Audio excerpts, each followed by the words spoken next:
गांव का एक साधारण किसान मोहन सुबह सुबह उठकर खेत की ओर जाता है। सूरज धीरे धीरे उग रहा है, पक्षी चहचहा रहे हैं और ठंडी हवा बह रही है। मोहन अपने खेत में हल चला रहा है, पसीने से लथपथ है, परंतु उसके चेहरे पर संतोष झलक रहा है। पास ही खेत में उसका दोस्त रामू भी काम कर रहा है। अरे मोहन, तुम तो रोज ही सबसे पहले खेत पहुंच जाते हो, कभी आराम भी कर लिया करो भाई। आराम? अरे भाई, किसान की असली पूंजी उसकी मेहनत है। अगर अभी आराम करूंगा तो फसल कैसे उगाऊंगा? हाँ, ये तो सही कहा तुमने। लेकिन तुम्हारी पत्नी लक्ष्मी, वो तो दिन भर आराम ही करती है। बस यही दुख है भाई, काश वो भी मेरा थोड़ा साथ देती। मोहन गहरी सांस लेकर फिर से हल चलाने में जुट जाता है। दूसरी ओर गांव में लक्ष्मी अब तक सोई हुई है। सूरज सिर पर आ गया है, लेकिन वह बिस्तर पर ही लेटी हुई है। घर बिखरा पड़ा है, बर्तन गंदे पड़े हैं और चूल्हा ठंडा है। तभी बाहर से एक पड़ोसन गौरी आकर आवाज देती है, लक्ष्मी, ओ लक्ष्मी, अभी तक सो रही हो क्या? लक्ष्मी आंखें मसलते हुए दरवाजा खोलती है। हाय दैया, इतनी सुबह क्यों आई हो? सुबह? अरे दोपहर होने को आई है। तुम्हारे घर का हाल तो देखो, पूरा अस्त व्यस्त पड़ा है। अरे रहने दो, मोहन कर लेगा कुछ ना कुछ, मैं तो अब सोऊंगी। अरे मोहन बेचारा खेत में जान तोड़ मेहनत कर रहा है और तुम यहाँ सो रही हो, कुछ तो शर्म करो। अरे मैं औरत हूँ, घर संभालना मेरा काम है, लेकिन मैं ज्यादा मेहनत नहीं कर सकती। मोहन की कमाई से तो काम चल ही रहा है, पर मेहनत का महत्व समझो। जो हाथ से काम नहीं करता, उसका भाग्य भी उसका साथ छोड़ देता है। गौरी यह कहकर चली जाती है, लेकिन लक्ष्मी पर इसका कोई असर नहीं होता।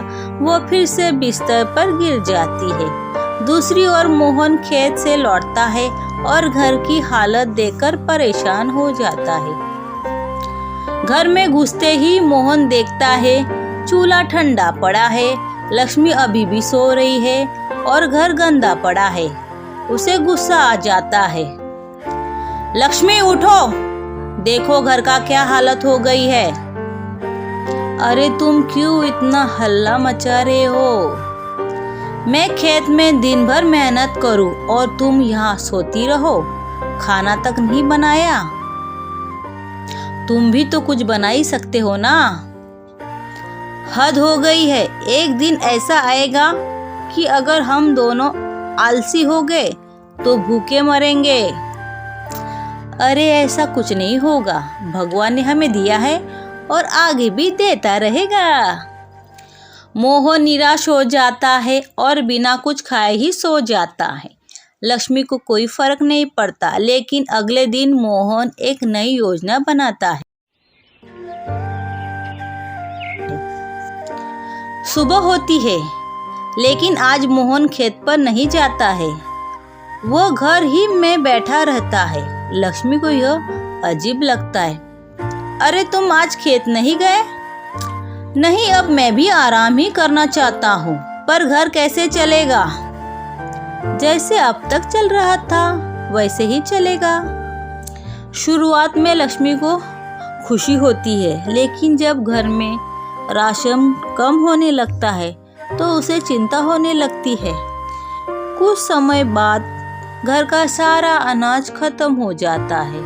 अब लक्ष्मी को समझ में आता है कि बिना मेहनत के कुछ भी संभव नहीं है। वो गांव में उधार लेने जाती है, लेकिन कोई उसे उधार नहीं देता है।